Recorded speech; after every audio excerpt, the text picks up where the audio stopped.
So hello guys, welcome back to Ozone classes.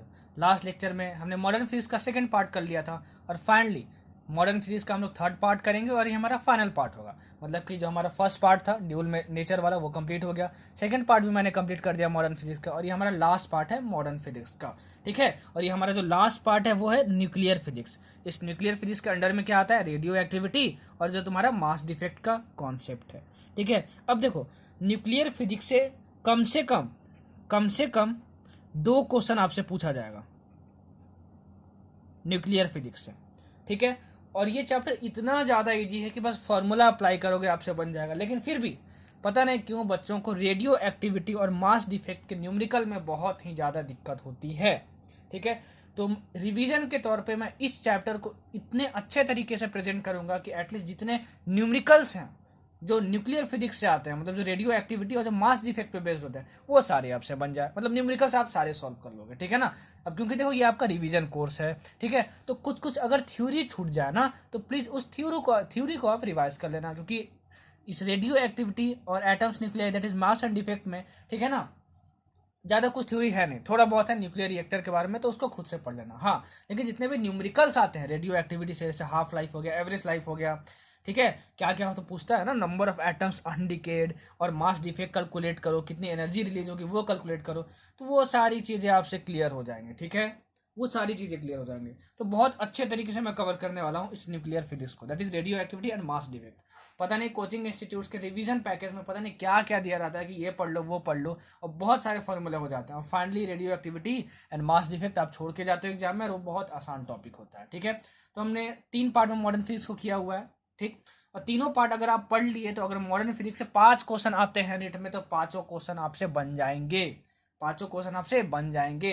अच्छा, चलो तो हम लोग स्टार्ट करते हैं न्यूक्लियर फिजिक्स। स्टार्ट करने से पहले मैं आपको बता दूं कि अगर आपको वीडियो क्लियर ना दिखती हो तो उसको आप 480p रेजोल्यूशन में देखो, प्लीज एंड प्लीज।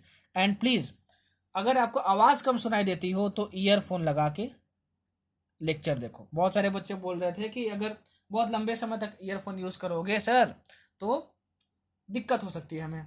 तो भाई तुम लोग सब कोई पढ़े लिखे हो, जब इसी चीज जानते हो कि ज़्यादा देर ईयरफोन लगाने से तुम्हारे कान पे इफेक्ट पड़ सकता है, कानों पर इफेक्ट पड़ सकता है, तो प्लीज़ उसको पार्ट्स में देखो।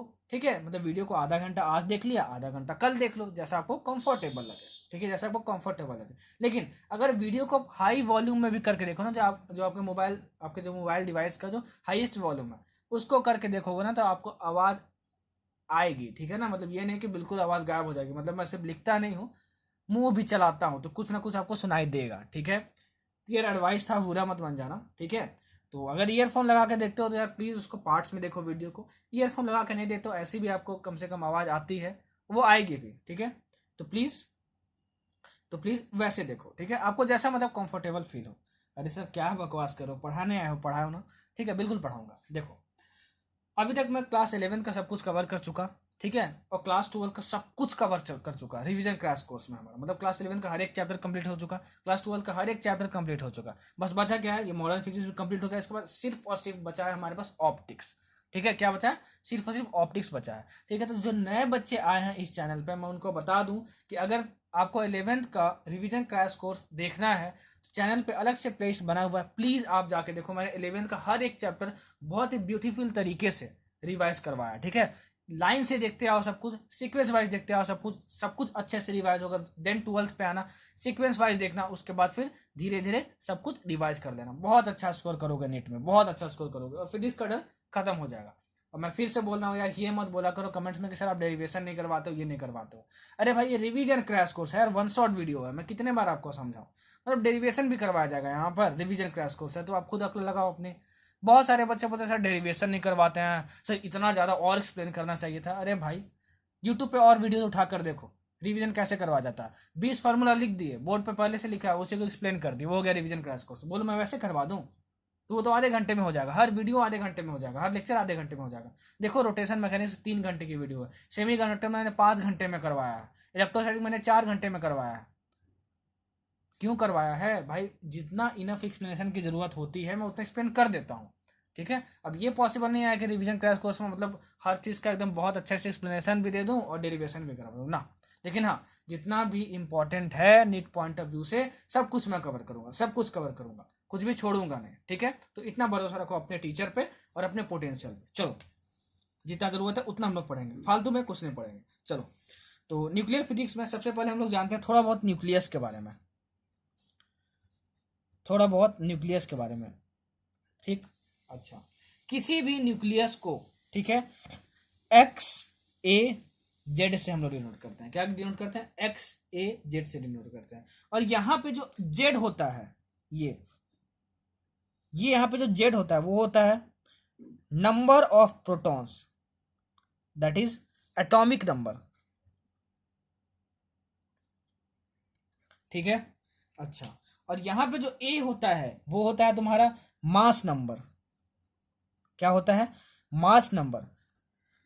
मास number is also known as number of nucleons. क्या? Number of nucleons. And number of nucleons is equal to number of nucleons is equal to number of protons plus number of neutrons, plus number of neutrons. ये समझ में आया आपको? अच्छा, अब यहां से अच्छे से समझो। मतलब कि अगर आपको मान लो कोई भी एलिमेंट दिया हो, सपोज करो, मैं एग्जांपल के तौर पे ले रहा हूँ, ये Fe है, Fe मतलब आयरन होता है, यहाँ पे लिखा हो 2 और यहाँ पे 7 लिखा हो और यहाँ पे 2 लिखा हो, ठीक है, फॉर एग्जांपल मैं ले रहा हूँ। तो मैं बोलूँ कि बताओ इसका एटॉमिक नंबर कितना है, तो बोलोगे सर आपने तो बताया है कि जो नीचे लिखा होता है ना उसको हम लोग क्या बोलते हैं? एटॉमिक नंबर बोलते हैं। ये हुआ एटॉमिक नंबर। एटॉमिक नंबर मतलब क्या हुआ? नंबर ऑफ प्रोटॉन्स, मतलब इस न्यूक्लियस में कितने प्रोटॉन्स हैं। अब प्रोटॉन्स इलेक्ट्रॉन्स क्या होते हैं ये मैं बताने वाला नहीं, केमिस्ट्री पढ़े होगे आप लोग, इतना तो जानते ही होंगे, ठीक है। अच्छा, और मैं पूछूं कि इसका मास नंबर कितना है, तो बोलोगे कि मास नंबर कितना है? 7 है, ठीक है। मास नंबर 7 मतलब number of nucleons, number of nucleons मतलब number of protons plus number of neutrons, number of neutrons. Number of nucleons होता क्या है? किसी भी एटम के न्यूक्लियस में, किसी भी एटम के न्यूक्लियस में उसके अंदर में कितना ज्यादा प्रोटॉन्स और न्यूट्रॉन्स है उसका सम कहलाता है नंबर ऑफ न्यूक्लियस। मतलब न्यूक्लियस किसको बोलते हैं? एक न्यूक्लियस के अंदर में कितने प्रोटॉन्स और कितने न्यूट्रॉन्स हैं, ठीक है, उसको हम लोग बोलते हैं क्या? Number of nucleus, that is mass number. हमको इतना समझ में आया। अच्छा, अब देखो मास ऑफ प्रोटॉन याद कर लो। मास ऑफ प्रोटॉन कितना होता है? तो मास ऑफ प्रोटॉन होता है हमारे पास 1.67 इंटू 10 का पावर -27 kg, ठीक है। मास ऑफ न्यूट्रॉन याद कर लो आप, तो मास ऑफ न्यूट्रॉन भी अप्रोक्सीमेटली मास ऑफ प्रोटॉन के ही इक्वल होता है और वो होता है 1.67 इंटू 10 का पावर -27 kg, ठीक है। एंड मास ऑफ इलेक्ट्रॉन भी याद कर लो आप, तो मास ऑफ इलेक्ट्रॉन होता है 9.1 इंटू 10 का पावर -31 kg। आप बोलोगे सर क्या इसको याद करने की जरूरत है? तो मैं बोलूंगा याद कर लो तो बहुत अच्छा है, नहीं याद करोगे तो कोई बात नहीं। निट में अगर क्वेश्चन आता है तो आपको mass of proton, mass of neutron, mass of electron सब कुछ क्वेश्चन में गिवन होगा, सब कुछ क्वेश्चन में गिवन होगा, ठीक है। अच्छा, ये इतना हमको समझ में आया। चलो, न्यूक्लियस समझ में आया। न्यूक्लियस के बारे में हमको इतना याद रखना है, number of protons, atomic number, mass number कैसे पहचानेंगे, मैंने सब कुछ यहाँ पे बता दिया। अच्छा, अब देखो थोड़ा सा साइज ऑफ न्यूक्लियस के बारे में, ठीक है। किसके बारे में? देखो साइज ऑफ न्यूक्लियस के बारे में। साइज ऑफ न्यूक्लियस,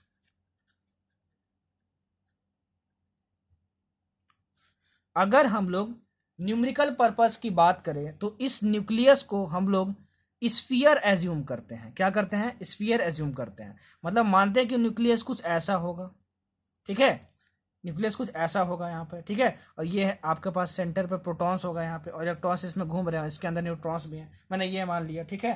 तो साइज ऑफ न्यूक्लियस डिटरमाइन करने के लिए हम लोग क्या बोलेंगे कि न्यूक्लियस की बता दो रेडियस कितनी है, तो भाई हमको पता चल जाएगा ना कि न्यूक्लियस का साइज कितना है। क्यों? क्योंकि हमें पता है कि न्यूक्लियस कैसा होता है? स्फीयर होता है, ठीक है, और स्फेरिकल होता है। तो अगर मैं तुमको बता दूं कि इसका स्फीयर का रेडियस कितना है तो आप बोलोगे कि मैं वॉल्यूम निकाल लूंगा। वॉल्यूम ऑफ न्यूक्लियस कितना हो जाएगा? 4/3 πr³, ठीक है। कितना कुछ बोलता हूँ, लिखता थोड़ा कम हूँ, ठीक है ना। तो जो बोलता हूँ और जो लिखता हूँ दोनों के बेसिस में नोट्स बनाओ, मजा आ जाएगा, मजा आ जाएगा, पूरा मजा आ जाएगा, ठीक है। मतलब नोट्स ऐसे बनेगा ना कि लास्ट टाइम पे रिवाइज करके जाओगे तो बोलोगे यार कितना कम रिवाइज किया लेकिन कितना अच्छा आउटपुट मिला। भरोसा करो अपने टीचर पे, ठीक है। कंटेंट बनाने में बहुत मेहनत करता हूँ, बहुत मेहनत, ठीक है। कम इनपुट में आपको ज्यादा आउटपुट देना है। मुझे क्या करना है? कम इनपुट में ज्यादा आउटपुट देना है। मतलब कि समझाऊंगा बहुत कम लेकिन समझ में आएगा बहुत ज्यादा, ठीक है। ये मजा है फिर इसका। चलो, साइज ऑफ न्यूक्लियस, मतलब न्यूक्लियस को हम लोग स्फीयर की तरह मान लेते हैं, ठीक है, और स्फीयर का रेडियस होता है, तो अगर मैंने इसका रेडियस पता कर लिया तो वॉल्यूम ऑफ न्यूक्लियस मिल जाएगा, मतलब हमको 4/3 πr³ मिल जाएगा हमको, ठीक है। तो साइज ऑफ न्यूक्लियस कैसे निकालते हैं, तो किसी भी न्यूक्लियस का साइज उसके रेडियस से मेजर किया जाता है, उसके रेडियस से मेजर किया जाता है, और वो जो रेडियस का रिलेशन होता है मास नंबर से, किससे होता है, मास नंबर से, वो होता है R = R0 A⁴ बहुत ज़्यादा इंपॉर्टेंट, बहुत ज़्यादा इंपॉर्टेंट। इस मतलब ये इतना इंपॉर्टेंट इक्वेशन है ना यार कि पूछो मत, कितने सारे एग्जाम में पता नहीं कितनी बार इससे क्वेश्चन रिपीट होके आ चुका है। आप नेट का भी प्रीवियस ईयर क्वेश्चन बैंक बना के देखना, बहुत ज़्यादा रिपीट हुआ है इससे क्वेश्चन, ठीक है ना। और क्वेश्चन कितना एकदम मतलब लॉलीपॉप जैसा पूछता है, पता है क्या पूछेगा आपसे, देखो ये मास नंबर है, आप नोट कर लेना, ये मास नंबर है, और ये R0 जो है तुम्हारा कांस्टेंट है, ठीक है, और इसकी जो वैल्यू होती है वो तुम्हारे पास कितनी होती है, 1.2 इंटू कितनी होती है, 1.2 इंटू 10⁻⁻15 मीटर, कितनी होती है, 1.2 इंटू 10⁻⁻15 मीटर, ये होती है, तो इसकी वैल्यू कांस्टेंट होती है। तो यहाँ से आप देख सकते हो कि radius of a nucleus is proportional to mass number का पावर 1/3। तो आपसे पता है क्या पूछेगा, एक न्यूक्लियस है उसका मास नंबर मान लो 7 है, एक न्यूक्लियस है उसका मास नंबर मान लो 14 है, तो बताओ दोनों के रेडियस ऑफ न्यूक्लियाई में क्या रिलेशन होगा। तो आप बोलोगे सर यहाँ से R1/R2 = A1/A2 का पावर 1/3 लिखेंगे, और पहले का मास नंबर सेकंड का मास नंबर लिखेंगे, R1 दिया रहेगा, R2 निकाल देंगे। तो ऐसे ही क्वेश्चन पूछता है भाई, ठीक है, मतलब इतना इजी क्वेश्चन सोचो, और आप लोग घबरा जाते हो, ठीक है। कभी कभार क्या पूछेगा, बोल देगा वॉल्यूम ऑफ न्यूक्लियस निकालो, ठीक है, तो आप पहले रेडियस निकाल लेना, उसके बाद फिर क्या कर देना, वॉल्यूम निकालने के लिए क्या करेंगे, न्यूक्लियस को हम लोग कैसे माने, स्फीयर माने, तो उसका वॉल्यूम क्या हो जाएगा, 4/3 πr³ हो जाएगा, समझे। अच्छा, तो ये हुआ तुम्हारा रेडियस ऑफ न्यूक्लियस के बारे में। अब इससे एक इंपॉर्टेंट टर्म आता है न्यूक्लियर डेंसिटी। क्या है, nuclear density, that is density of a nucleus. एक नोट पॉइंट बना के लिख लेना कि डेंसिटी ऑफ न्यूक्लियर मैटर, मतलब nuclear density of nuclear matter is same for all elements, ठीक है। देखो इसका मतलब क्या हुआ, अगर मैं मान लो बोलूं कि मान लो तुम्हारे पास दो एलिमेंट है Fe, ठीक है, ये 26 है और ये 56 है, और मान लो एक यूरेनियम है तुम्हारे पास 92 है और ये 238 है, ठीक है। अच्छा, अब मैं बोलूं कि बताओ दोनों के रेडियस ऑफ न्यूक्लियस में क्या मतलब रिलेशन होगा, तो मैं बोलूं कि अगर इसका रेडियस ऑफ न्यूक्लियस R1 है, इसका रेडियस ऑफ न्यूक्लियस R2 है, ठीक है, तो मैं क्या बोलूंगा कि R1/R2 = A1/A2 का पावर 1/3। तो यहाँ पे A1 और A2 क्या है, आप बोलोगे सर आपने तो बताया था कि ये इस साइड लिखा हो तब मास नंबर कहलाता है ना, भाई तुम्हारी मर्जी, इसको तुम इस साइड लिख दो चाहे इस साइड लिख दो, वो मास ही नंबर होगा। तो इसका मास नंबर कितना है, 56 है बाई 238, ठीक है, इसका मास नंबर, ठीक है, का पावर 1/3। इसको सॉल्व करोगे तो R1 R2 में रिलेशन आ जाएगा। और आपसे ये भी मान लो पूछा जाए कि बताओ what is the ratio of their nuclear densities, क्या न्यूक्लियर डेंसिटीज, तो देखो एलिमेंट्स अलग अलग हैं, आयरन और यूरेनियम, ठीक है, लेकिन हमको पता है कि सर ने बताया था कि अगर न्यूक्लियर डेंसिटी की बात हो तो वो सबके लिए सेम होता है। तो इसकी न्यूक्लियर डेंसिटी ρ1 मान लूँ और इसकी न्यूक्लियर डेंसिटी ρ2 मान लूँ, तो ρ1 और ρ2 तो इक्वल है, तो ρ1/ρ2 कितना आ जाएगा, मतलब उनका रेशियो 1 आ जाएगा, ठीक है। तो कितने भी एलिमेंट्स हो सबका रेडियस ऑफ न्यूक्लियस तो अलग अलग होगा, लेकिन न्यूक्लियर डेंसिटी सबके लिए सेम होगी, बहुत ज़्यादा इंपॉर्टेंट है, याद कर देना, ठीक है। बहुत ज़्यादा यहाँ से क्वेश्चन पूछा जाता है इन दोनों टॉपिक से, ठीक।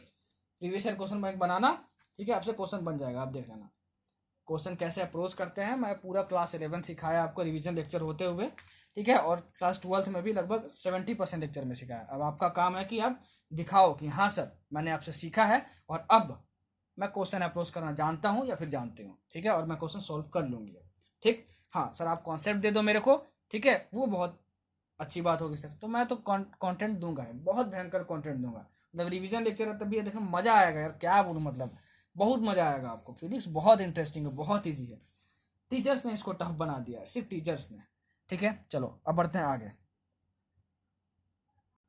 अब आगे मास डिफेक्ट, देखो ये एक ऐसा कॉन्सेप्ट है ना न्यूक्लियर फिजिक्स में जो कि 95% बच्चों को समझ में नहीं आता है, और मास डिफेक्ट से पता नहीं कितने सारे क्वेश्चन एम्स और नीट में पूछे ही जाते हैं, ठीक है, मतलब हर एग्जाम में पूछे जाते हैं, और बहुत ज़्यादा आसान ये होता है, मतलब बस प्लस माइनस है।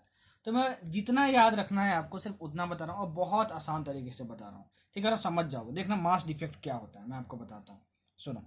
अगर मान लो तुम्हारे पास कोई न्यूक्लियस है X, ठीक है, और ये तुम्हारे पास ए और यहाँ पे तुम्हारा जेड, ठीक है। इसको आप ऐसे लिखो या फिर ऐसे लिखो, दोनों का मतलब सेम ही है। ये क्या होता है एटॉमिक नंबर, ये क्या होता है तुम्हारा मास नंबर, ठीक है। तो यहाँ पे तो तुम्हारा जेड है वो क्या हो जाएगा, जेड है तुम्हारा वो हो जाएगा, ठीक है, number of protons, that is atomic number, number of protons, ठीक है। ए तुम्हारा क्या हो जाएगा, मास नंबर, ए है तुम्हारा मास नंबर, ठीक है। मास नंबर मतलब क्या होता है, number of protons plus number of neutrons, ठीक है। मान लो कि नंबर ऑफ जो प्रोटॉन्स हैं वो कितने हैं, सॉरी मास ऑफ जो प्रोटॉन है वो क्या है, एमपी है, ठीक है। ये है तुम्हारा मास ऑफ प्रोटॉन, ठीक। अच्छा, और जो मास ऑफ न्यूट्रॉन है वो तुम्हारे पास क्या है, एम एन, ठीक है। मास ऑफ न्यूट्रॉन क्या है तुम्हारे पास, M N, mass of neutron, M small N ले लो इसको, ठीक है ना।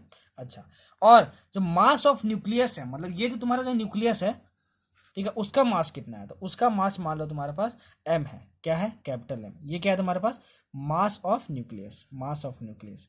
तो जो तुम्हारा जो मास डिफेक्ट होगा ना, जो तुम्हारा मास डिफेक्ट होगा ना, वो होगा तुम्हारा mass defect is equal to, mass defect is equal to, ध्यान देना कितना होगा तुम्हारे पास, मास डिफेक्ट को हम लोग डेल एम से डिनोट करते हैं, और वो हमारे पास होगा Z into M P, Z into M P, ठीक है, plus A minus Z into M N minus capital M. बस इतना ही याद रखना है मास डिफेक्ट के बारे में, तो ये इतना ही चीज है और बच्चे घबरा जाते हैं, ठीक है। तो मास डिफेक्ट कैसे निकालेंगे, अगर कोई भी न्यूक्लियस एक्स ए जेड है, ठीक है, जहां पे मास ऑफ प्रोटॉन ये है, मास ऑफ न्यूट्रॉन ये है, और ए मतलब मास नंबर है, जेड मतलब एटॉमिक नंबर है, तो मास डिफेक्ट कैसे निकालते हैं, निकालते हैं del M is equal to Z into M P plus A minus Z into M N minus capital M. Capital M क्या है, मास ऑफ न्यूक्लियस है। क्या सर ये सब कुछ दिया रहेगा हमको क्वेश्चन में, हाँ सब कुछ दिया रहेगा आपको क्वेश्चन में, जेड भी दिया रहेगा, एम पी भी दिया रहेगा, ए भी दिया रहेगा, जेड भी दिया रहेगा, एम एन भी दिया रहेगा, एम भी दिया रहेगा, आपको बस मास डिफेक्ट कैलकुलेट करना है, ठीक है। एक बार अगर आप मास डिफेक्ट कैलकुलेट कर लिए और आपसे अगर बोल दिया क्वेश्चन में कि बताओ न्यूक्लियर बाइंडिंग एनर्जी कितनी होगी, क्या न्यूक्लियर बाइंडिंग एनर्जी कितनी होगी, न्यूक्लियर बाइंडिंग एनर्जी कितनी होगी, न्यूक्लियर बाइंडिंग एनर्जी या फिर सिंपली बाइंडिंग एनर्जी, ठीक है। इसका डिफिनेशन आप बुक से पढ़ लेना, नहीं तो आपको मैं थोड़ा सा बता देता हूँ। देखो न्यूक्लियस के अंदर प्रोटॉन्स होते हैं और न्यूट्रॉन्स होते हैं, ठीक है, और न्यूक्लियस के अराउंड में इलेक्ट्रॉन्स जो हैं वो ऑर्बिट में घूमते रहते हैं, ठीक है। अच्छा, तो न्यूक्लियस अंदर में प्रोटॉन्स और न्यूट्रॉन्स से मिलकर बना है, तो प्रोटॉन्स जो होता है वो पॉजिटिव चार्जेस के होते हैं, तो आपस में बताओ उन दोनों के बीच में रिपल्सन होगा कि अट्रैक्शन होगा। आप बोलोगे सर मैंने इलेक्ट्रोस्टैटिक्स का चैप्टर देखा है और मैं जानता हूं कि like charges repel each other, तो प्रोटॉन्स उसके अंदर में है तो दोनों एक दूसरे को रिपेल करेंगे। तो अगर रिपेल करेंगे तो न्यूक्लियस तो टूट के फेंका जाना चाहिए, मतलब रिपेल कर रहे हैं अंदर में प्रोटॉन्स उसके ना, तो फेंका जाना चाहिए, टूट जाना चाहिए न्यूक्लियस। तो वो टूटता क्यों नहीं है सर, तो मैं बोलूंगा ये कि उसके अंदर में कुछ न्यूक्लियर फोर्सेज होते हैं। क्या होते हैं, न्यूक्लियर फोर्सेज होते हैं जो कि न्यूक्लियस के अंदर प्रेजेंट होते हैं, तो वो इन प्रोटॉन्स और न्यूट्रॉन्स को अपने न्यूक्लियस के अंदर बाइंड करके रखते हैं, बांध करके रखते हैं। उस एनर्जी को हम लोग क्या बोलते हैं, binding energy, that is nuclear binding energy. अपने नोट्स में बना के लिख लेना, मैं समझा दिया हूं आपको, ठीक है। जो बोलता हूं जो लिखता हूं दोनों के बेसिस पर नोट्स बनाओ। तो देखो एक बार आपको मास डिफेक्ट मिल गया, तो अगर आपसे बाइंडिंग एनर्जी पूछा जाए तो mass defect into C square कर देना। क्या कर देना, C square, where C is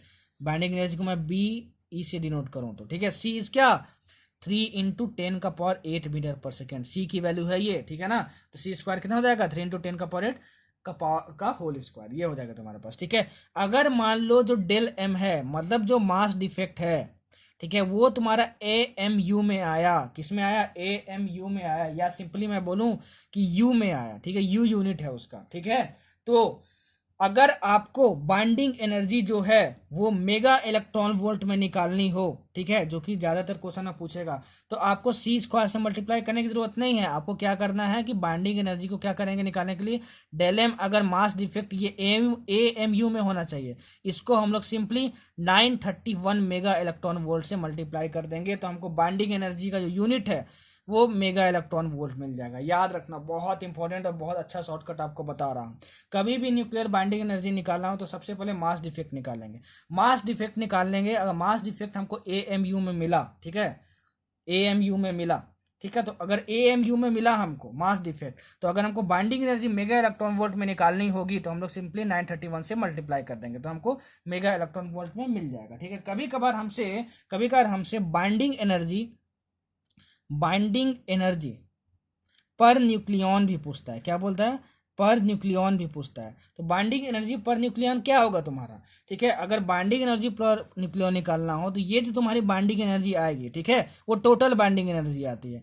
तो this total binding energy by mass number is called as binding energy per nucleon, is called as binding energy per nucleon। बहुत ज़्यादा important है, याद कर लेना, ठीक है ना। तो ये तीन चीज़ें आपसे पूछी जाती हैं, कैसे निकालना है, सब कुछ कैसे करना है मैंने बता दिया आपको, ठीक है। क्वेश्चंस बनाओगे तो अब ज़्यादा क्लियर होगा। मास डिफेक्ट, बाइंडिंग एनर्जी, इतना आसान है निकालना, ठीक है। अब बोलोगे सर ये क्या बताया है, मतलब AMU तो समझ में नहीं आया, थोड़ा सा एग्जाम्पल दे देते तो मज़ा आ जाता। देखो, अगर किसी क्वेश्चन में मास ऑफ न्यूक्लियस मान लो दिया हो तुमको, वो दिया हुआ 7 AMU, ठीक है। मान लो तुमको मास ऑफ प्रोटॉन दिया हुआ है 1.007 AMU, ठीक है। अब मान लो तुमको मास ऑफ न्यूट्रॉन दिया हुआ है, ठीक है, वो कितना दिया हुआ है तुम्हारे पास, वो दिया हुआ है तुम्हारे पास 1.008 AMU, ठीक है। अच्छा, और वो जो तुम्हारा न्यूक्लियस है वो ये है Li37, ठीक है। तो तुमको A भी मिल गया, मतलब क्या मिल गया, मास नंबर, Z भी मिल गया, atomic number, mass of nucleus भी है, ये भी है, ये भी है। तो देखो सबका यूनिट AMU है, तो मास डिफेक्ट कैलकुलेट करोगे तो AMU में ही आएगा, ठीक है। तो उसके बाद मान लो अगर तुमसे बाइंडिंग एनर्जी पूछा है मेगा इलेक्ट्रॉन वोल्ट में, तो AMU में तुम्हारा मास डिफेक्ट आया, तो उसको सिंपली क्या कर देना, इससे मल्टीप्लाई कर देना 931 मेगा इलेक्ट्रॉन वोल्ट से, तो तुम्हारा क्या आ जाएगा, binding energy in mega electron volt. अभी पर न्यूक्लियन पूछेगा तो क्या करेंगे, मास नंबर से डिवाइड करेंगे, बस इतना सिंपल है भाई, इतना सिंपल है, बहुत ईजी है, घबराना नहीं, ठीक। चलो, तो ये तुम्हारा हो गया न्यूक्लियर बाइंडिंग एनर्जी के बारे में, ठीक। अच्छा, अब देखो बाइंडिंग एनर्जी पर न्यूक्लियन, मतलब ये बाइंडिंग एनर्जी पर न्यूक्लियन, और जब मास नंबर ऑफ न्यूक्लियाई, ठीक है, मास नंबर के बीच में, मतलब जब ग्राफ ड्रॉ किया गया तो हमको एक ऐसा ग्राफ मिला। देखो ये ग्राफ बहुत इंपॉर्टेंट है, और क्या क्या इस ग्राफ में इंपॉर्टेंट है और क्या क्या याद रखना है और क्या क्या पूछ सकता है सब बताऊंगा। देखो उतना ही याद रखना। मास नंबर मान लो ये है तुम्हारा एक्स एक्सिस पे, और इसको हम लोग A से डिनोट करते हैं, ठीक है। और ये है तुम्हारा binding energy per nucleon, binding energy per nucleon, ये तुम्हारा है मेगा इलेक्ट्रॉन वोल्ट में, किसमें, मेगा इलेक्ट्रॉन वोल्ट में। तो हमारे पास जो कर्व मिला वो कुछ ऐसा मिला, देखो ऐसा कुछ कर्व मिला,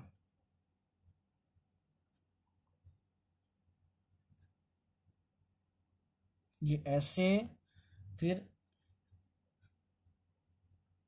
ठीक है, रफली बना रहा हूं मैं,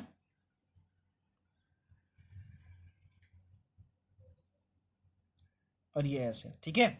आपको क्या क्या याद रखना है, अब ये देखो, जब बाइंडिंग एनर्जी पर न्यूक्लियन में और मास नंबर में ग्राफ ड्रॉ किया गया, तो ये जो पीक है, देखो इसका पीक पॉइंट क्या है ग्राफ का, ये है, ये पीक पॉइंट है। तो इस पीक पॉइंट पे कौन सा न्यूक्लियस है, तो इस पीक पॉइंट पे न्यूक्लियस है Fe56 का, किसका है, Fe56 का। Fe56 क्या है, ये तुम्हारे पास मास नंबर है, मतलब ये आयरन है, ठीक है, आयरन के लिए है। और ये कौन सा पॉइंट है, ये है तुम्हारा हाइड्रोजन के लिए, H2 के लिए, हाइड्रोजन जिसका मास नंबर 2 है, ठीक है ना। अच्छा, और ये किसके लिए है, ये है तुम्हारा यूरेनियम के लिए, U38 के लिए। तो ये तुम याद रखना कि बाइंडिंग एनर्जी पर न्यूक्लियम वाले और मास नंबर वाले ग्राफ में, ठीक है, जो सबसे हाईएस्ट पीक पॉइंट होता है वो आयरन के लिए होता है, ठीक है ना। अच्छा, जो सबसे लास्ट वाला पॉइंट होता है यहाँ पर इधर नीचे आते हैं वो यूरेनियम का होता है, जिस पॉइंट से हम लोग स्टार्ट करते हैं वो H2 का होता है, हाइड्रोजन जिसका मास नंबर 2 हो। समझ में आया, ठीक है, इतनी चीजें याद रखना। अच्छा, अब यहाँ से देखो मैक्सिमम बाइंडिंग एनर्जी किसके लिए आई, ठीक है, मैक्सिमम बाइंडिंग एनर्जी किसके लिए आई, देखो इसके लिए, Fe के लिए, ठीक है। तो जिसकी जितनी ज्यादा मैक्सिमम बाइंडिंग, जितनी ज्यादा बाइंडिंग एनर्जी होगी वो न्यूक्लियस उतना ही ज्यादा स्टेबल होता है, याद कर लो। मतलब मैं तुमको क्या बोल रहा हूं, मैं ये बोल रहा हूं कि greater the binding energy, greater the binding energy per nucleon, ठीक है, उतना ही ज्यादा न्यूक्लियस जो है वो स्टेबल होगा, वो स्टेबल होगा। तो मैं ये आपसे ग्राफ में बोलूँ, आपको क्वेश्चन में क्या दे दिया जाएगा, देखो आपसे ये भी तो बोल सकता है कि यहाँ पे कोई तुमसे एलिमेंट दे दिया जाएगा और यहाँ तुमको कोई एलिमेंट दे दिया जाएगा, ठीक है, और आपसे बोलेगा बताओ कौन सा न्यूक्लियस ज्यादा स्टेबल है। तो मैं आपसे क्या बोला कि जितना ज्यादा बाइंडिंग एनर्जी पर न्यूक्लियन होगा उतना ही ज्यादा न्यूक्लियस स्टेबल होगा। तो देखो इसके corresponding binding energy per nucleon कितना आया, इतना आया, और इसके करस्पॉन्डिंग कितना आया, इतना आया। इसका मतलब ये, ठीक है, कि ये जो न्यूक्लियस है वो ज्यादा स्टेबल होगा और ये न्यूक्लियस जो हो कम स्टेबल होगा, इतना हमको याद रखना है, ठीक है। और ये जो Fe56 का ये जो वैल्यू होता है ना, ये जो वैल्यू होता है, ठीक है, ये value binding energy per nucleon की जो वैल्यू होती है वो होती है हमारे पास 8.8 mega electron volt per nucleon, याद रखना, पूछ सकता है एग्जाम में, ठीक है। आई एम नॉट श्योर कि अभी तक पूछा है कि नहीं, लेकिन पूछ सकता है आपसे, ठीक है ना, आपसे पूछ सकता है। और इस ग्राफ को प्लॉट करने के बाद एक और कंक्लूजन निकला गया, ठीक है ना, एक और कंक्लूजन निकला। वो क्या निकला कि जो मीडियम साइज न्यूक्लियाइज होते हैं, मीडियम साइज न्यूक्लियाई जो होते हैं, that are more stable than light और heavy nuclei। लाइट मतलब हल्के और हेवी मतलब भारी, ठीक है, इंपॉर्टेंट पॉइंट है, ठीक है। तो इतनी चीजें आप इस ग्राफ के बारे में याद कर लेना, ठीक है, कि binding energy per nucleon and mass number के बीच में ग्राफ ड्रॉ किया गया, तो उसके पीक पे हमको आयरन मिला, उसकी बाइंडिंग एनर्जी पर न्यूक्लियन की वैल्यू इतनी हुई, जितनी ज्यादा बाइंडिंग एनर्जी पर न्यूक्लियन होगा उतना ही न्यूक्लियर ज्यादा स्टेबल होगा। लास्ट वाला पॉइंट ऐसे नीचे आते हुए क्या है, यूरेनियम 238 है, और ये फर्स्ट पॉइंट मैंने बता दिया आपको, ठीक है। और इससे एक और कंक्लूजन निकाला गया कि medium size nuclear are more stable than light और हेवी न्यूक्लियर। देखो बोलता बहुत कुछ हूँ, ठीक है ना, दोनों के बेसिस पे नोट्स बनाना, तभी नोट्स बनेगा, नहीं तो कुछ बच्चे बोलते हैं अरे सर नोट्स तो बना ही नहीं, पढ़ाया सर क्या आपने, अरे बेवकूफ़ पढ़ा नहीं तुमने, सॉरी बेवकूफ़ वर्ड यूज़ कर दिया, बुरा मत मानना, मजाक के लिए था, मतलब समझो मेरी बात को, ठीक है ना। मेरे को आपका आउटपुट चाहिए यार, ठीक है ना, मुझे आपका रिजल्ट चाहिए, ठीक है, मैं आपके भलाई के लिए बोल रहा हूँ, आपके अच्छे लाइफ के लिए बोल रहा हूँ, तो यार प्लीज़ समझो, ठीक है। क्यों मैं बाहर हर लेक्चर में मैं बोलता हूँ कि जो बोलता हूँ और जो लिखता हूँ दोनों के बेसिस पर नोट्स बनाओ, क्योंकि मैं चाहता हूँ कि आपको बेस्ट कंटेंट मिले और बेस्ट रिवीजन मिले, इसलिए बोलता हूँ, सिर्फ आपके भलाई के लिए। बाकी करना नहीं करना वो तो आप पर है, मैं तो आपको एडवाइस दे दिया, ठीक है। आप घर पे क्या कर रहे हो क्या नहीं कर रहे हो वो तो मैं जानता नहीं हूँ, ठीक है।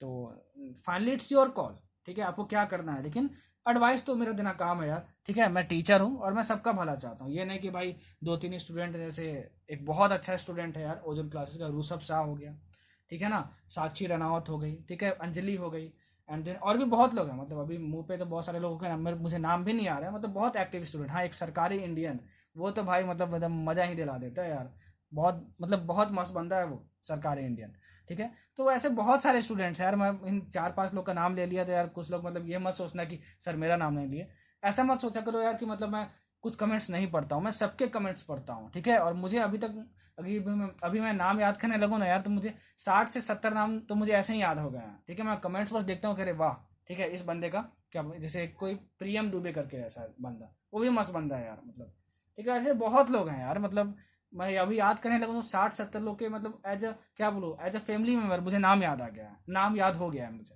ठीक है, कि ये 60-70 स्टूडेंट है, मेरे रेगुलर स्टूडेंट हैं, ठीक है ना। तो अच्छा लगता है यार, टीचर को भी अच्छा लगता है, चलो ये 60-70 स्टूडेंट बहुत अच्छा फोकस कर रहे हैं, तो मैं सबका कमेंट पढ़ता हूँ और सबका नाम मुझे याद है, मैं सब पे ध्यान देता हूँ कि कौन बच्चा क्या कर रहा है, क्या कमेंट कर रहा है, क्या नहीं कर रहा है, कितना ज़्यादा एक्टिव है, ठीक है। सारी चीज़ें फ्री में हो रही हैं यार, इसका फ़ायदा उठाओ, ज़िंदगी आपकी अच्छी बनेगी, आप बहुत सक्सेसफुल बनोगे। मैं एक टीचर हूँ, एक टीचर के नाते मैं सिर्फ यही चाहता हूँ, दिल से चाहता हूँ कि सबका भला हो ज़िंदगी में, सबको डॉक्टर बनाओ, बहुत सक्सेसफुल बनाओ, ठीक है। और कोई भी अपने आप को कमज़ोर मत समझना यार, ठीक है ना, कोई भी कमज़ोर मत समझना, सबके पास कैपेबिलिटी है, मेहनत करो, अपने आप को बेहतर बनाओ, ठीक। अरे सर कितना बकवास करोगे, कुछ पढ़ा भी तो लिया करो, ठीक है। अब चलो हम लोग थोड़ा पढ़ते हैं, आगे बढ़ते हैं, ठीक है। अच्छा, तो ये हमारा तुम्हारा हो गया, मतलब ये ग्राफ हो गया, ठीक है। अब ग्राफ के आगे देखो क्या पढ़ना है। अब आगे बढ़ते हैं और आगे हम लोग देखेंगे रेडियो एक्टिविटी। क्या देखेंगे? Radio activity. रेडियो एक्टिविटी बहुत ही इजी टॉपिक, सब कुछ सोचो कि सब कुछ इजी है, मेंटालिटी अच्छी होगी तो सब कुछ आसान हो ही जाएगा, ठीक है।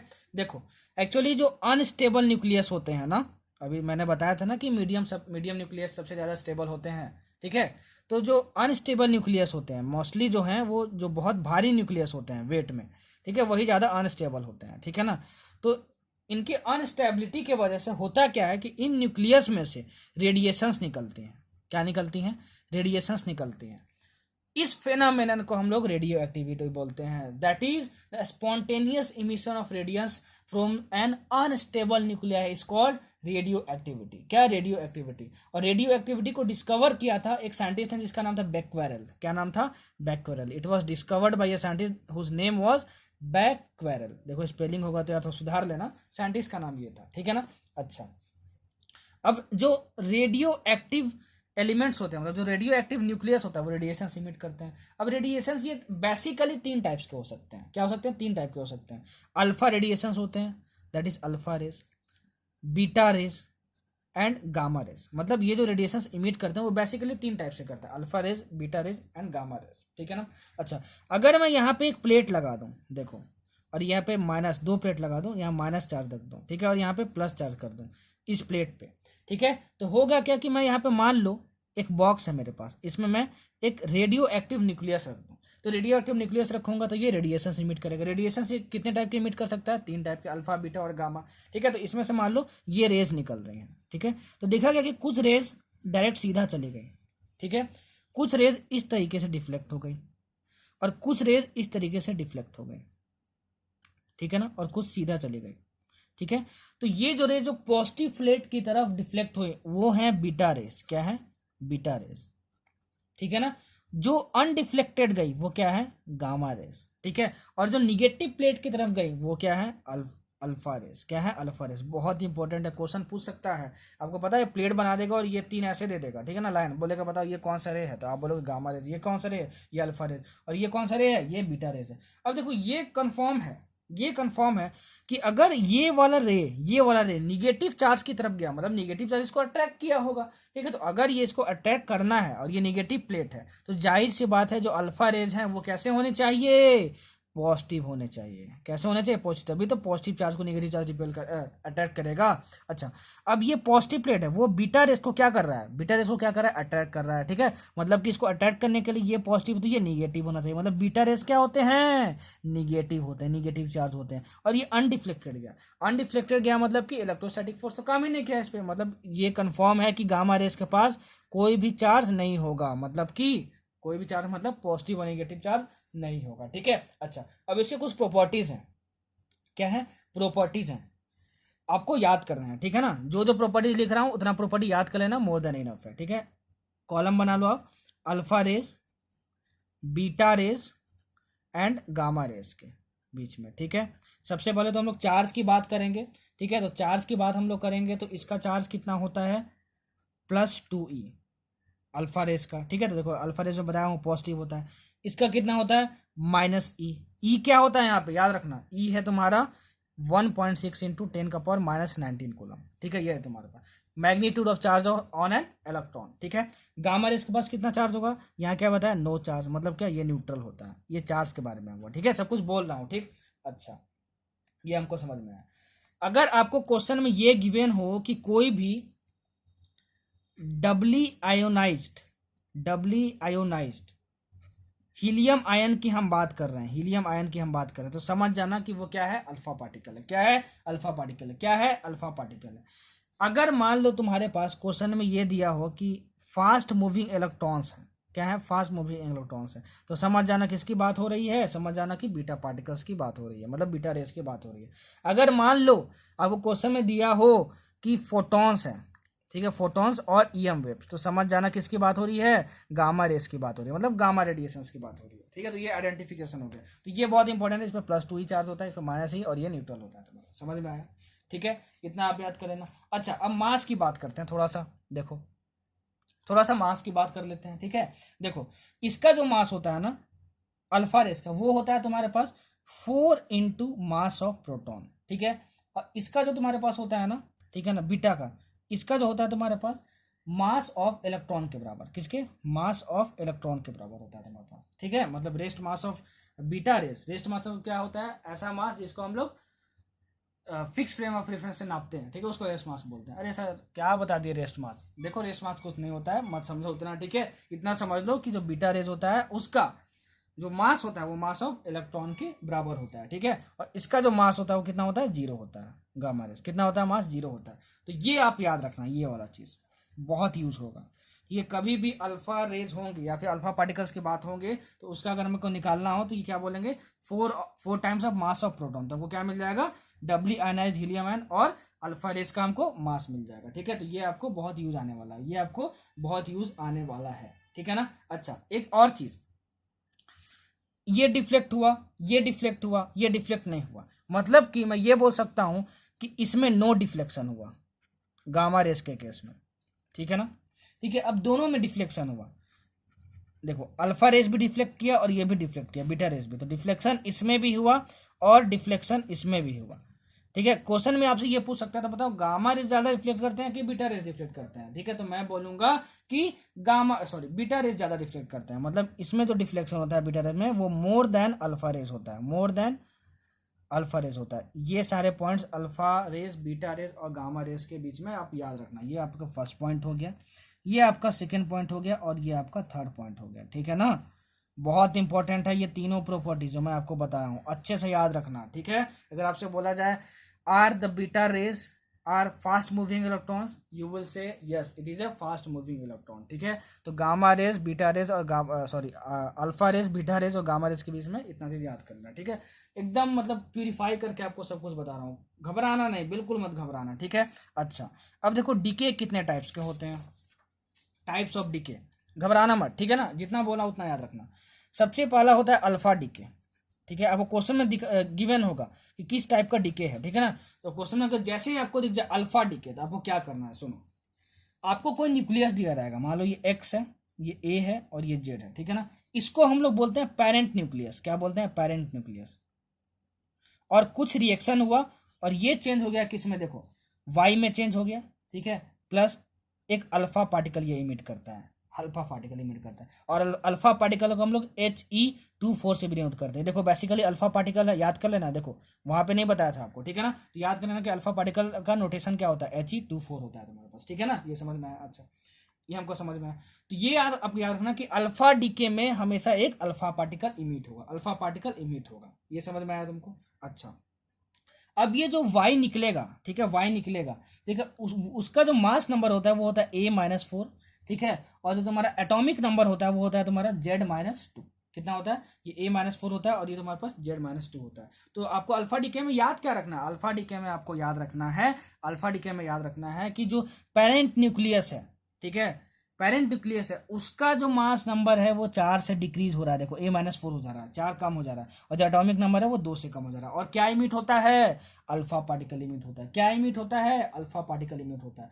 अगर मैं ये बोल लूं, अगर मैं आपको ये बोल दूं कि ये जो पेरेंट न्यूक्लियस है, ये जो पेरेंट न्यूक्लियस है उसका जो मास है वो कितना है, mx है, ठीक है। अगर इसका मास मैं मास बोल दूं my है, ठीक है। और इसका मैं मास बोल दूं कितना है, mhe है, ठीक है। तो अगर आपसे कोई ये पूछे कि बताओ कि इस केमिकल रिएक्शन में, इस न्यूक्लियर रिएक्शन में बताओ कितनी एनर्जी निकल रही है, कितनी एनर्जी निकल रही है, तो उस एनर्जी को हम लोग बोलते हैं डिसइंटीग्रेशन एनर्जी। क्या बोलते हैं, डिसइंटीग्रेशन एनर्जी और सिंपली एनर्जी, ठीक है। उसको हम लोग क्यू से डिनोट करते हैं, ठीक है ना, क्यू से डिनोट करते हैं। और उसकी जो वैल्यू होगी वो क्या होगी, सबसे पहले मास डिफेक्ट निकालना। तो कभी भी कोई डिके दिया होता है ना, तो उसका मास डिफेक्ट कैसे निकालते हुए मैं बताता हूँ। पेरेंट न्यूक्लियस का तुमको मास दिया रहेगा तो ये mx लिख देना, माइनस, अब प्रोडक्ट्स पे जाना, ठीक है। प्रोडक्ट्स में क्या है, y है, तो इसका मास माइनस कर देना। और प्रोडक्ट में क्या अल्फा पार्टिकल है तो इसका माइनस कर देना, ठीक है ना, इसका क्या कर देना, माइनस कर देना। और उसके बाद क्या करना है, इसको C² से मल्टीप्लाई कर देना। क्या कर देना, C² से मल्टीप्लाई कर देना। और सर ने क्या बताया है कि अगर ये पूरी चीज तुमको AMU में मिल जाए, ये क्या है तुम्हारा मास डिफेक्ट है, ये क्या है तुम्हारा मास डिफेक्ट है, डी मतलब अगर तुम्हारे पास अल्फा डीके दिया हो तो, ठीक है ना, मास डिफेक्ट है। अगर मान लो तुमको मास डिफेक्ट AMU में मिल गया तो किससे हमको मल्टीप्लाई कर देना, डायरेक्ट 931 मेगा इलेक्ट्रॉन वोल्ट से। तुमको क्या मिल जाएगा, एनर्जी मिल जाएगा, किसमें, एनर्जी मिल जाएगा किसमें, बताओ जरा, मेगा इलेक्ट्रॉन वोल्ट में, ठीक है। तो ये चीज याद रखना कि इसमें मास डिफेक्ट कैसे निकालते हैं, मास डिफेक्ट इसमें कैसे निकालते हैं, ठीक है। अच्छा, ये हमको समझ में आया।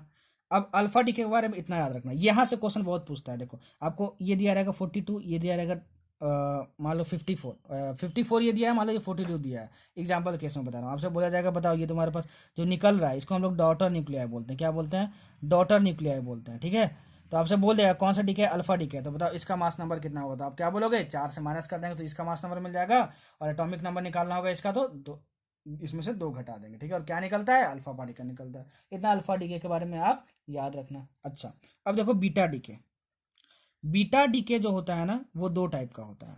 क्या होता है, 2 टाइप का होता है। एक होता है निगेटिव बीटा डीके और एक होता है पॉजिटिव बीटा डीके, ठीक है, पॉजिटिव बीटा डीके, ठीक है। तो हम लोग पहले देखते हैं निगेटिव, ये देखो ये निगेटिव बीटा डीके, इसके बारे में हम लोग देखते हैं।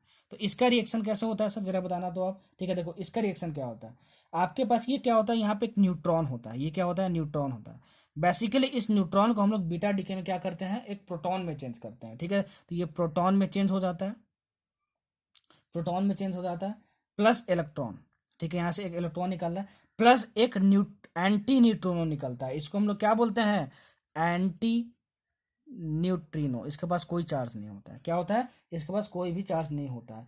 जब भी तुम्हारे पास याद रखना निगेटिव बीटा डीके होगा, ठीक है, और वो क्यों न्यूक्लियस की बात कर रहा हो, जैसे तुम्हारे पास न्यूक्लियस क्या था, यहाँ पे एक्स ए जेड था, यहाँ पे एक्स ए जेड है तुम्हारे पास, देखो एक्स ए जेड है तुम्हारे पास, ठीक है।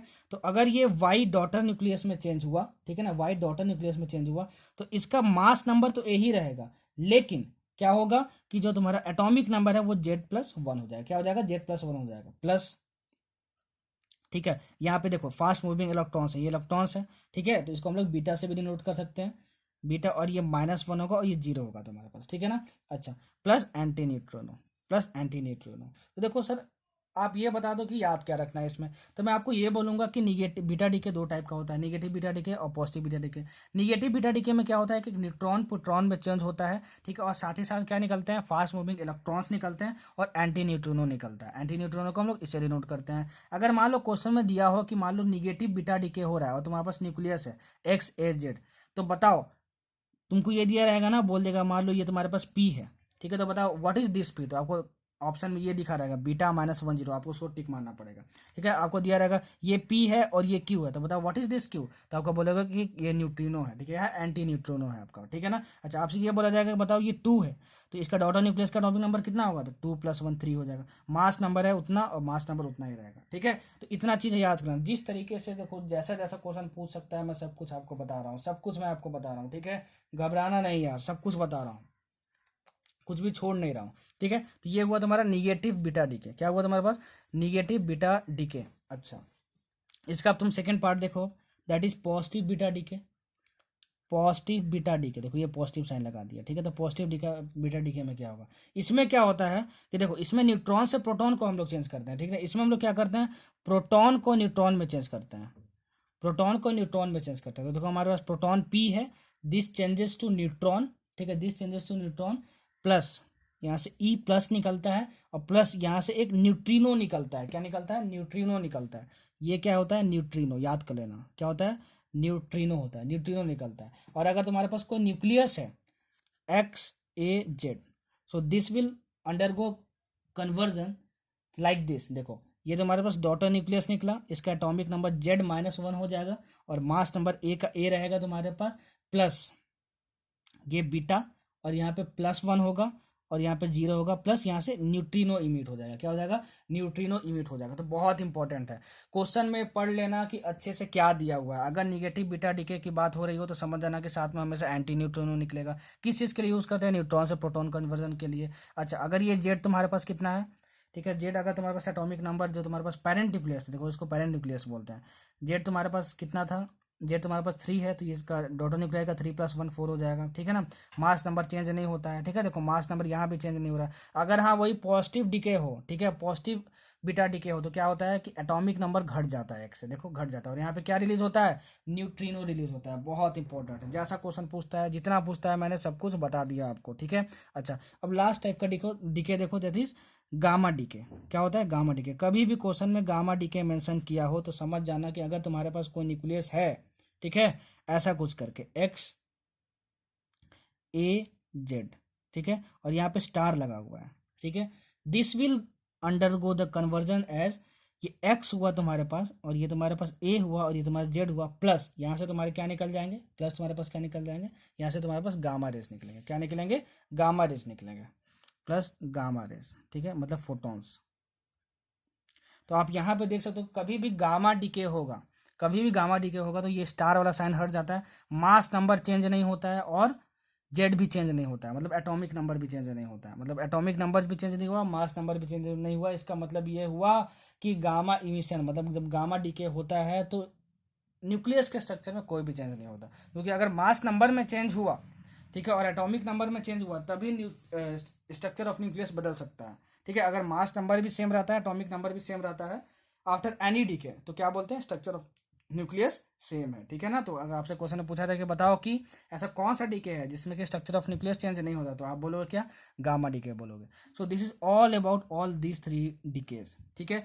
कैसे निकालते हैं, ठीक है, ये एनर्जी मैंने आपको बता दिया, ठीक है, मतलब इसको क्या बोलते हैं, डिसइंटीग्रेशन एनर्जी, या फिर इस रिएक्शन में कितनी भी एनर्जी निकल रही है, ठीक है। वो कैसे निकालते हैं, पहले मास डिफेक्ट कैलकुलेट करते हैं और सी स्क्वायर से मल्टीप्लाई कर देते हैं। अगर ये एएमयू में मिला तो हम लोग क्या करते हैं, डायरेक्ट 931 मेगा इलेक्ट्रॉन वोल्ट से मल्टीप्लाई कर देते हैं, ठीक है। वैसे ही बीटा डीके है और तुम्हारे पास क्या है, गामा डीके है। अगर इसमें अगर आपसे पूछ दे क्या कैसे निकालोगे मास डिफेक्ट आप निकालोगे mx minus M Y minus M beta minus M of क्या antineutrino into C square कर दोगे तो आपको मिल जाएगा, क्या मिल जाएगा, क्या मिल जाएगा आपको मिल जाएगा क्यू, मतलब इस रिएक्शंस में, इस डीके में कितनी एनर्जी इमिट हो रही है, कितनी एनर्जी निकल रही है, ये आपको मिल जाएगा। तो जितना बोला हो और जितना लिखा हो दोनों के बेसिस पे एक मतलब हिंदी में जो बोलता हूँ तो हिंदी में नोट कर लिया करो कि सर कैसे बोल रहे हैं, कौन सी एनर्जी हम लोग फाइंड कर रहे हैं। बस ये नहीं कि नोट बना के लिख लिया कि क्यों इतनी एनर्जी होती है, पता चला एग्जाम में ऐसी एनर्जी पूछ दिया आप मतलब पागल से होगा, ठीक है ना। आपको समझ ही नहीं आ रहा कि अरे क्या करें, कौन सी एनर्जी पूछा है। तो जो बोला हो ना, जो लिखा हो, दोनों के बेसिस पे नोट्स बनाया करो, ठीक है। तो ये हुआ डीकेएस के बारे में, ठीक है। अच्छा हाँ, एक चीज और याद रखना कि देखो ये जो तुम्हारी एनर्जी निकल रही है ना, वो क्या निकल रही है, energy release in this reaction, ठीक है ना, energy release in this reaction. अच्छा तो देखो प्रोडक्ट में तुमको क्या मिल रहा है, डॉटर न्यूक्लियाई भी मिल रहा है, इसको क्या बोलते हैं, डॉटर न्यूक्लियाई, और तुमको अल्फा पार्टिकल भी मिल रहा है, ठीक है। तो ये जो तुमको एनर्जी मिलता है ना, वो काइनेटिक एनर्जी फॉर्म में मिलता है। क्या मिलता है, काइनेटिक एनर्जी के फॉर्म में मिलता है। जो प्रोडक्ट्स मिलते हैं वो मूव करते रहते हैं, ये दोनों, ठीक है। तो मैं अगर आपसे बोलूं कि अगर आपसे क्वेश्चन में ये पूछ दिया जाए कि बताओ इस अल्फा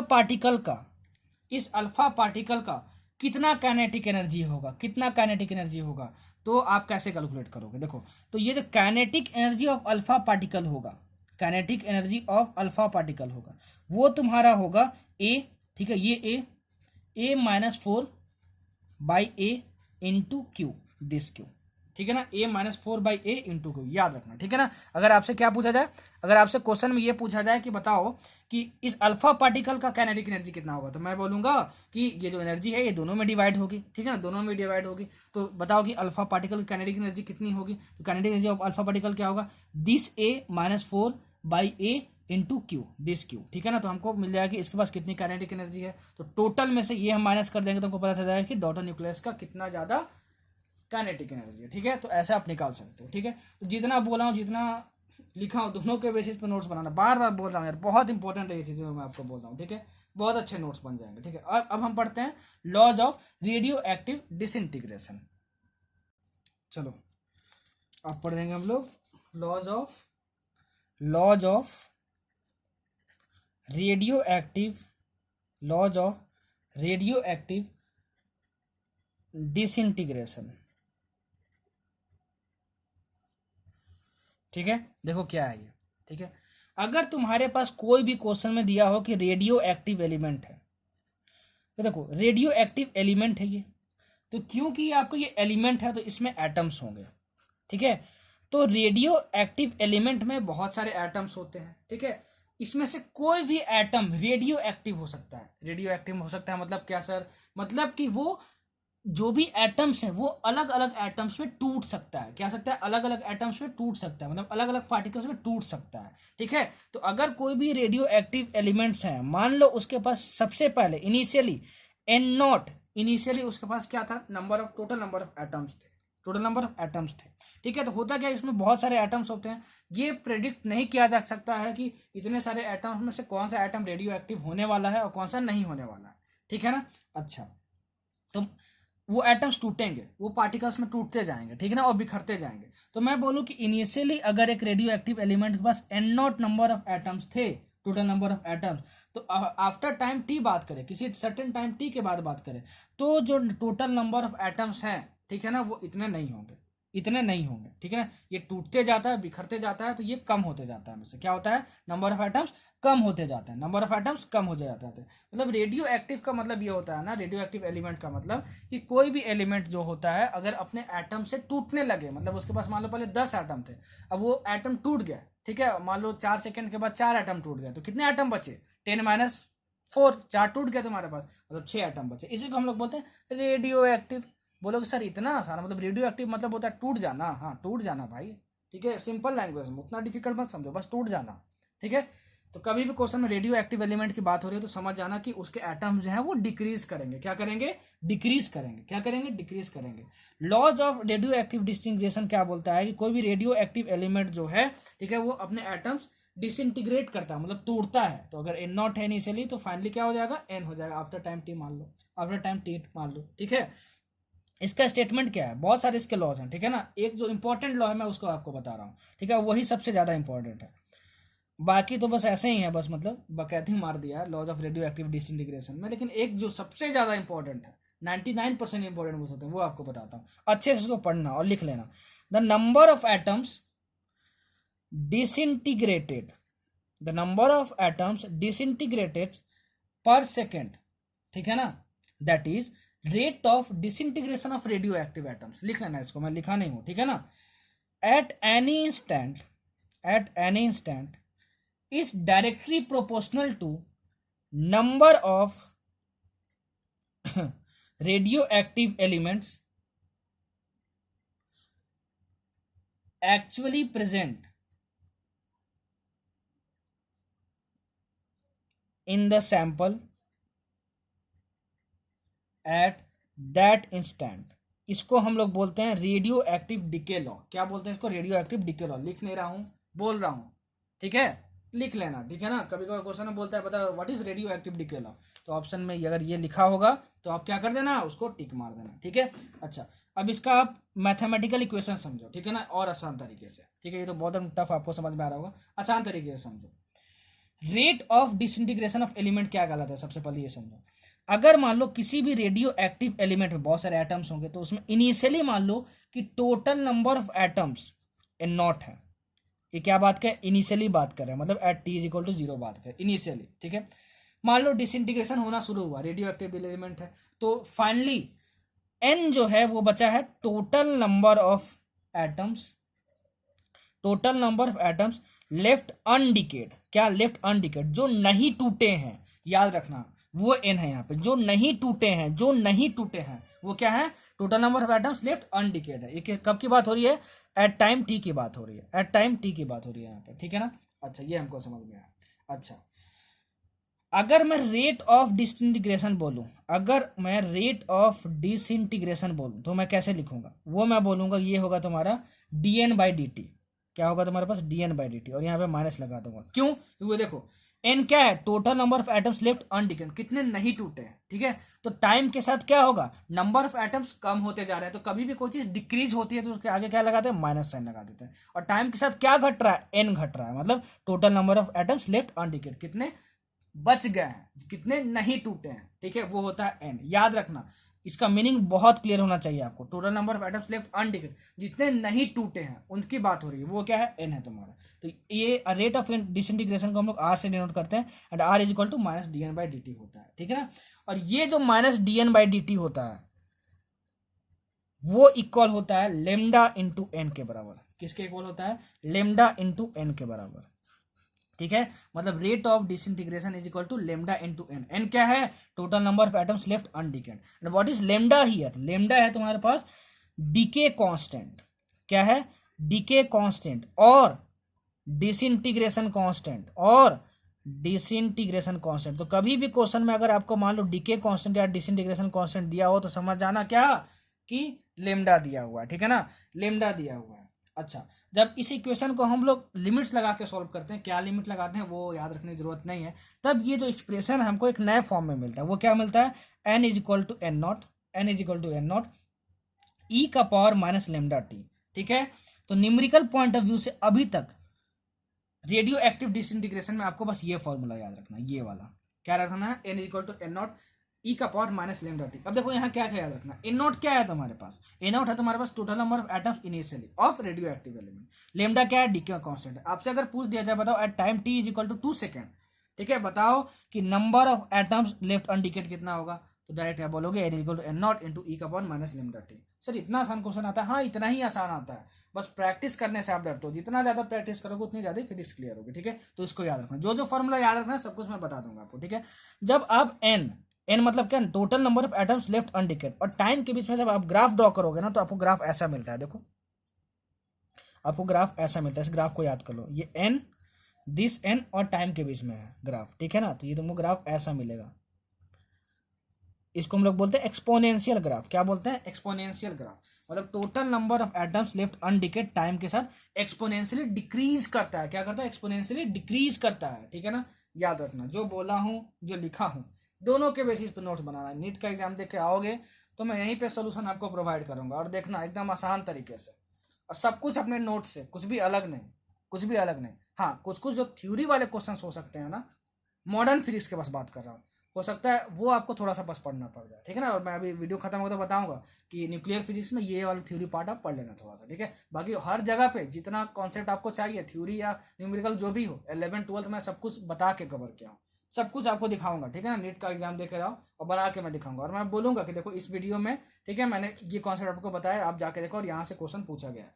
बस शर्त ये है आप कि जो बोला हूँ जो लिखा हूँ दोनों के बेसिस पे नोट्स बनाना, पूरा रिवाइज करके जाना, and previous year question bank पूरा बना के जाना। हर लेक्चर में बोलता हूँ प्रीवियस ईयर क्वेश्चन बैंक पूरा बना के जाना। अगर वो आप प्रैक्टिस नहीं किए हो, सिर्फ मैं नोट्स बना रहे हो, पढ़ते जा रहे हो, तो भाई फिर आपका नुकसान है। और हाँ, बहुत सारे बच्चे बोलते हैं सर नोट्स प्रोवाइड कर दीजिए, आपस में ही मांगते रहते हैं, अरे भाई तुम सर के नोट्स बनाए हो तो क्या कर दो, मुझे सेंड कर दो।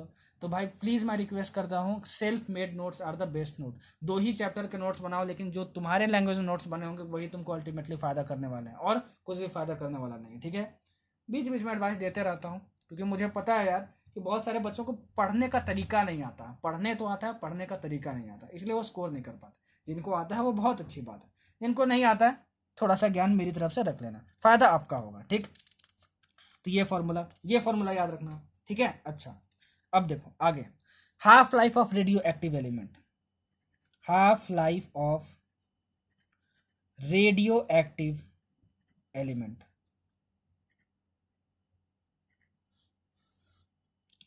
हाफ लाइफ क्या कहलाता है किसी भी रेडियो एक्टिव एलिमेंट के? होता क्या है ना कि जब हम लोग किसी time t is equal to T की अगर मान लो बात कर रहा हूँ, उस समय क्या हो कि जो n की वैल्यू हो, n क्या होता है? नंबर ऑफ एटम्स अनडिके, जितने नहीं टूटे, मतलब जो सैंपल में बच गए हैं, ठीक है ना, वो n0/2 हो जाए, मतलब जो initial total number of atoms है उसके हाफ हो जाए। ठीक है, तो ये किस टाइम पे हो रहा है? ठीक है, उसको हम लोग बोलते हैं हाफ लाइफ। हाफ लाइफ मतलब क्या हुआ? देखो हाफ यहाँ बोल रहा है, total number of atoms half हो जाए। तो ये जो तुम्हारा टाइम होता है वो कितने टाइम पे होता है? वो होता है तुम्हारा t इज इक्वल टू 0.693/लेमडा। बहुत ज्यादा इंपॉर्टेंट, लेमडा क्या है? डीके कांस्टेंट है। डायरेक्ट क्वेश्चन पूछा जाता है, इसे डायरेक्ट क्वेश्चन पूछा जाता है, मतलब आपसे बोला जाए कि बताओ डीके कांस्टेंट इतना है तो हाफ लाइफ कितना होगा, तो आप बोलोगे t इज इक्वल टू 0.693/लेमडा। कितना बोलोगे? t इज इक्वल टू 0.693/लेमडा बोलोगे। क्या बोलोगे? लेमडा बोलोगे। अच्छा, अब दूसरी लाइफ भी होती है एवरेज लाइफ, एवरेज लाइफ, और या फिर इसको हम लोग मीन लाइफ भी बोलते हैं। क्या बोलते हैं हम लोग? मीन लाइफ भी बोलते हैं। Mean life of radioactive element, of radioactive element. ठीक है, अच्छा ये क्या होता है सर? ये मेरे को जरा बता दीजिए। ठीक है, तो इसका आपको डिफिनीशन याद करने की जरूरत नहीं है। ठीक है, आप क्या याद रखना कि जो मीन लाइफ या एवरेज लाइफ है वो क्या होता है तुम्हारा? टाउ से डिनोट किया जाता है, and this tau is equal to 1/लेमडा। ठीक है ना, अच्छा, and this average life of radioactive element is also equal to 1.44 times of T half. ठीक है, ये टी क्या है तुम्हारा? हाफ लाइफ है। ठीक है, बहुत ज्यादा इंपॉर्टेंट, बहुत ज्यादा इंपॉर्टेंट। डायरेक्ट डीके कांस्टेंट दिया रहेगा, आपसे बोलेगा बताओ एवरेज लाइफ जो है वो क्या होगा। ठीक है, और ये टी क्या है तुम्हारा? हाफ लाइफ है। देखो यहाँ पे टी लिखा हूँ, ये हाफ लाइफ है तुम्हारा, half life of radioactive element. ठीक है, सो एवरेज लाइफ आप फाइंड कर सकते हो। अगर आपको हाफ लाइफ क्वेश्चन में दिया हो तो 1.44 से मल्टीप्लाई कर देना, आपको क्या मिल जाएगा? आपको मिल जाएगा एवरेज लाइफ। आपको क्या मिल जाएगा? Average life. ठीक है, अच्छा इतना हमको समझ में आया। रेडियो एक्टिव क्या? देखो रेडियो एक्टिव जो होता है एलिमेंट्स, उनकी कुछ यूनिट होती हैं। ठीक है, तो रेडियो एक्टिविटी का जो यूनिट्स होता है वो क्या क्या होता है आप याद कर लो। ठीक है ना, क्यूरी, ठीक है, एंड बैक्वेरल, इतना आप याद रखो। अगर आपसे क्वेश्चन में पूछा जाए कि बताओ कि रेडियो एक्टिविटी का यूनिट क्या क्या होता है, तो क्यूरी या बैक्वेरल। आपसे क्वेश्चन में ये पूछा जाएगा कि बताओ क्यूरी जो है किसका यूनिट है, तो घबरा मत जाना। किसका यूनिट है? रेडियो एक्टिविटी का यूनिट है। किसका यूनिट है? रेडियो एक्टिविटी का यूनिट है। समझ में आया? ठीक है, बैक्वेरल किसका यूनिट है? रेडियो एक्टिविटी का यूनिट है। तो हमको एवरेज लाइफ समझ में आ गया, हाफ लाइफ समझ में आ गया। ठीक है, अब देखो, अब सबसे मजेदार इक्वेशन जो पूरे रेडियो एक्टिविटी में है, सबसे मजेदार इक्वेशन, मैं इसको मास्टर इक्वेशन बोलता हूँ। ठीक है, जब मैं प्रिपरेशन करता था, ठीक है, तो ये लौता इक्वेशन था, ठीक है, जो मैं याद करके जाता था रेडियो एक्टिविटी से, और आज तक ऐसा कोई भी क्वेश्चन नहीं है जो मैं ना कर पाया हूँ। ठीक है ना, तो इसको मैं मास्टर फार्मूला बोलता हूँ, ठीक है। आप भी इसको याद रखना। देखो वो फार्मूला क्या है, ये फार्मूला क्या है, मास्टर फार्मूला लिख के लेना, ठीक है ना। ये फार्मूला अगर अप्लाई कर दिए आप, ठीक है ना, तो कोई भी क्वेश्चन आपसे रेडियो एक्टिविटी से बन जाएगा, ठीक है। मतलब जितने भी क्वेश्चन आते हैं नीट में, मैं देखा हूँ मोस्टली इसी पे बेस्ड है। 95% क्वेश्चन, ठीक है, सिर्फ 95% क्वेश्चन, और सिर्फ 5% क्वेश्चन मतलब थोड़ा अलग आते हैं, जो अभी बताया ना एवरेज लाइफ हाफ लाइफ, उसके बेस पे आते हैं। नहीं तो 95% क्वेश्चन जो आते हैं इसी फॉर्मूले पे आते हैं, ठीक है ना, नीट में, ठीक है। और मैं भी इसको याद किया करता था। देखो ये फॉर्मूला क्या है, n/n0 is equal to a/a0 is equal to half का पावर t/t। मास्टर फॉर्मूला, सब कुछ अच्छे से समझना, ठीक है। थोड़ा सा एग्जांपल लेकर मैं इसको एक्सप्लेन भी करूंगा, ठीक है ना। बहुत इंपॉर्टेंट फॉर्मूला है, जरूर याद करके जाना, जरूर याद करके जाना इसको। n0 तो आपको पता है, total number of atoms initially at t is equal to 0 at time t, ठीक है ना। एट टाइम t की बात करें हम लोग, क्या बात करें, एट टाइम t की बात करें हम लोग, मतलब कि एट टाइम t की बात करें हम लोग, तो क्या होता था, total number of atoms left undecayed क्या होता था, n होता था हमारे पास, क्या होता था, n होता था हमारे पास, ठीक है ना। वो हमारे पास ये n है। ये कैपिटल टी क्या है सर, ये बताइए, और इसको अप्लाई करके बताइए। ये फॉर्मूला आप याद कर लेना, ठीक है ना। अच्छा, और ये a क्या है सर, और a0 क्या है, ठीक है, बताइए सर। जरूर बताऊंगा। देखो क्या है ये, जब तुम -dn/dt is equal to lambda n लिख रहे थे ना, तो ये जो लेमडा n टर्म है, ये जो लेमडा n टर्म है, इसको हम लोग बोलते हैं एक्टिविटी, और इस एक्टिविटी को हम लोग कैपिटल ए से डिनोट करते हैं। इस एक्टिविटी को हम लोग क्या बोलते हैं, एक्टिविटी को डिके रेट भी बोलते हैं। क्या बोलते हैं, डिके रेट, ठीक है, क्या बोलते हैं, डिके रेट, ठीक है। और ये -dn/dt के इक्वल होता है, और -dn/dt क्या कहलाता है, क्या कहलाता है, रेट ऑफ डिसइंटीग्रेशन। मतलब कोई भी अगर रेडियो एक्टिव सैंपल है, सैंपल मतलब इसमें बहुत सारे एटम्स हैं, ठीक है, तो अगर उसका एक्टिविटी कैलकुलेट करना हो, activity of radio active sample, तो आप क्या करोगे, लेमडा इंटू एन कर दोगे, क्या कर दोगे, लेमडा इंटू एन कर दोगे। तो ये जो एक्टिविटी है ए, वो यहाँ पे ए है। तो ये एक्टिविटी कब की बात हो रही है, एट टाइम टी की बात हो रही है, एट टाइम टी की बात हो रही है। और ए0 क्या है यहाँ पे, इनिशियल एक्टिविटी, इनिशियल एक्टिविटी, ठीक है ना। तो अगर मैं इनिशियल एक्टिविटी की बात करूं, तो देखो एक्टिविटी क्या होता है, लेमडा इंटू एन होता है। तो initially N is equal to क्या होगा, n0 होगा। अरे भाई इनिशियली मतलब at time t is equal to 0, उस समय तो जितने टोटल नंबर है एटम्स उतने ही रहेंगे, ठीक है ना। तो क्या होगा, n0 हो जाएगा, ठीक है। तो अगर इनिशियल एक्टिविटी की बात करें तो क्या लिखेंगे, a0 is equal to lambda into n0, lambda into N. तो एक्टिविटी समझ में आ गया, एक्टिविटी क्या होता है, लेमडा इंटू एन होता है, लेमडा इंटू एन होता है। और जिस तरीके से n is equal to n0 e का पावर माइनस लेमडा टी होता है, वैसे ही activity at time t is equal to होता है a is equal to a0 e का पावर माइनस लेमडा टी। वो भी इसी लॉ को फॉलो करता है। मतलब आपको दिया रहेगा कि इनिशियल एक्टिविटी कितनी है, a0 दिया रहेगा, at time t is equal to 4 second. अब बताओ कि फाइनल एक्टिविटी कितनी होगी, मतलब t is equal to 4 second, तो ऐसे निकाल लोगे। और ये वाला इक्वेशन तो मैंने बता ही दिया आपको, ठीक है। तो देखो इसको अप्लाई कैसे करेंगे, हमको समझ में आएगा, ठीक है। ए समझ में आ गया, a0 समझ में आ गया, n समझ में आ गया, n0 समझ में आ गया, ठीक है। अब ये स्मॉल टी और कैपिटल टी का क्या लोचा है, कैसे याद करना है, वो मैं आपको बता देता हूँ, ठीक है। मान लो आपके पास एक क्वेश्चन है, ठीक है, एक क्वेश्चन मैं ले रहा हूँ, ठीक है। क्वेश्चन यहीं पे ले लेता हूँ। देखो आपके पास एक क्वेश्चन दिया हुआ है कि हाफ लाइफ ऑफ रेडॉन दिया हुआ है तुम्हारे पास 3.8 डेज, हाफ लाइफ दिया हुआ है तुम्हारे पास, ठीक है ना। आपसे क्वेश्चन क्या पूछा गया है, सुनो, आपसे पूछा गया है question, calculate how much of 15 milligram of radon, ठीक है ना। How much of 15 milligram of radon will remain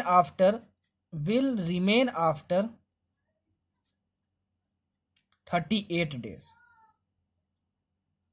38 days, ठीक है ना। अच्छा तो देखो कैसे निकालेंगे, कैसे इस फॉर्मूले को अप्लाई करेंगे, मैं बता रहा हूँ आपको। देखो कितना इजी क्वेश्चन मैं आपको सॉल्व करके बताता हूँ, ठीक है ना। देखो इसको कैसे अप्लाई करेंगे, आपको क्या निकालना है कि इनिशियली कितना है, 15 mg है, कितना है तुम्हारे पास, 15 mg है, ठीक है ना। How much of 15 mg of radon, मतलब इनिशियली तुम्हारे पास कितना है radon, n0 is equal to 15 mg है, ठीक है, ये हमको समझ में आ गया। अच्छा तो how much of 15 mg of radon will remain after 38 days, कितना बचेगा, ठीक है। तो n क्या होता है, कैपिटल N क्या होता है, नंबर ऑफ एटम्स अनडिकेड, अनडिकेड मतलब कितना बच गया, कितना नहीं टूटा, मतलब कि आपको n निकालना है। आपसे क्या पूछ रहा है कि how much of 15 mg of radon will remain, मतलब 15 mg ऑफ रेडॉन में से कितना बच जाएगा, मतलब कितना अनडिकेड बचेगा, कितने टाइम के बाद, 38 डेज के बाद। कितने टाइम के बाद, 38 के बाद, मतलब टी इज इक्वल टू क्या दिया हुआ है, 38 डेज दिया हुआ है, ठीक है ना। और ये कैपिटल टी क्या होता था, कैपिटल टी होता था तुम्हारा half life, capital T half life भी दिया हुआ है तुम्हारे पास। हाफ लाइफ कितना दिया हुआ है तुम्हारे पास, 3.8 डेज, 3.8 डेज। तो अगर तुम small T by capital T निकालोगे तो तुम्हारे पास कितना आ जाएगा, जरा बताना तो।